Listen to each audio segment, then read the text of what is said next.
The psychology of people who hate hosting visitors is deeply layered and often misunderstood, because society tends to judge such individuals through a moral lens rather than a psychological one, labeling them as rude, selfish, cold, or inhospitable, while ignoring the internal emotional mechanisms that shape their behavior. For many people, the home is not simply a place to live but a psychological refuge where control, safety, identity, and emotional regulation coexist, and when visitors enter this space, it can feel less like a social event and more like a personal invasion. One of the most fundamental explanations lies in personality structure, particularly introversion, where individuals regain energy through solitude rather than interaction, making hosting an exhausting experience that drains mental and emotional resources even when guests are loved ones. Hosting requires sustained attention, small talk, emotional responsiveness, and constant awareness of others' needs, all of which place heavy demands on introverts' nervous systems. Social anxiety further amplifies this discomfort, as hosting shifts the individual into a perceived position of evaluation where every detail of their environment, behavior, and social competence feels subject to judgment. These individuals may obsess over cleanliness, food quality, conversational flow, and body language, turning hosting into a performance fueled by fear rather than enjoyment. Perfectionism often overlaps with this anxiety, as perfectionists impose unrealistically high standards on themselves, believing that anything less than flawless hosting equates to personal failure, which creates intense stress and avoidance behaviors.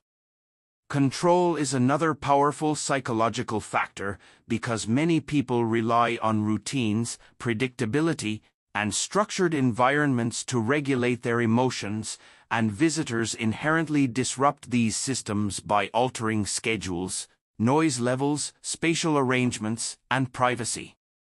For individuals with a strong need for control, this disruption can trigger irritability, resentment, or emotional withdrawal. Emotional exhaustion also plays a central role, particularly in modern life where burnout is widespread due to work pressures, financial stress, caregiving responsibilities, and constant digital stimulation. Hosting requires emotional labor, including politeness, attentiveness, and suppression of negative emotions.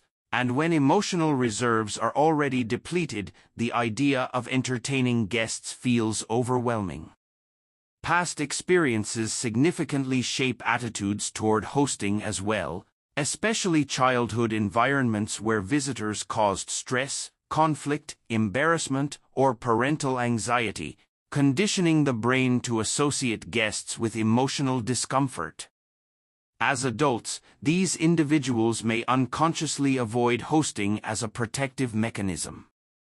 Boundary sensitivity is another key aspect, as some people experience a heightened need for personal space and emotional autonomy, and visitors, particularly unexpected ones, feel like violations of these boundaries. This is not a rejection of relationships but a defense of psychological safety.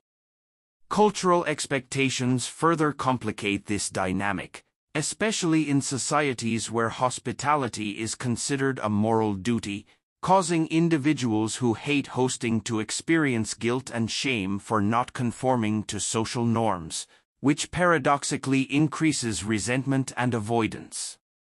Fear of intimacy also operates beneath the surface, as hosting allows deeper access into one's personal life, habits, vulnerabilities, and emotional world, and individuals who struggle with vulnerability may unconsciously restrict access to their home to maintain emotional distance.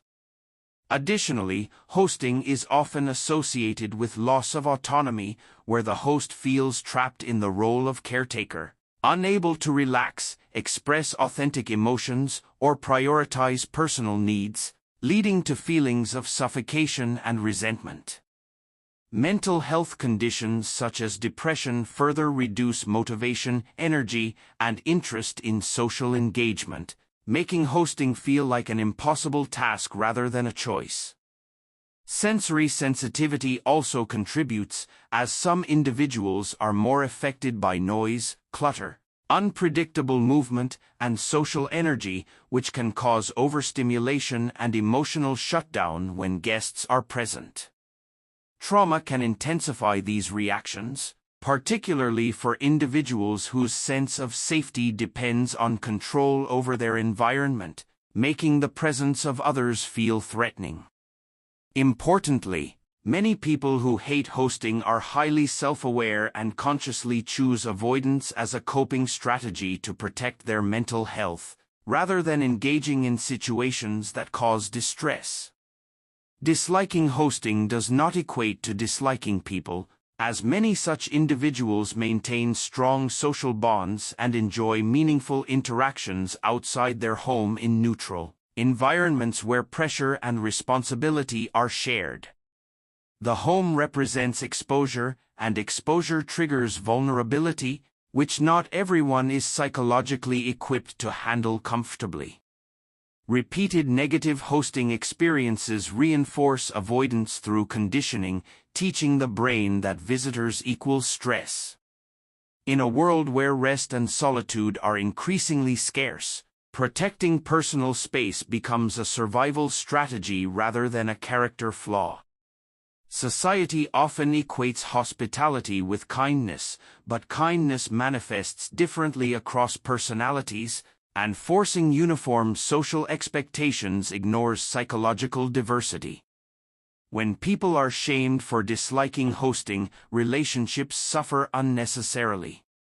Understanding this psychology encourages empathy, boundary respect, and healthier alternatives to connection, reminding us that emotional well-being should never be sacrificed to meet social norms, and that valuing people for who they are rather than how well they entertain others creates more authentic and sustainable human relationships.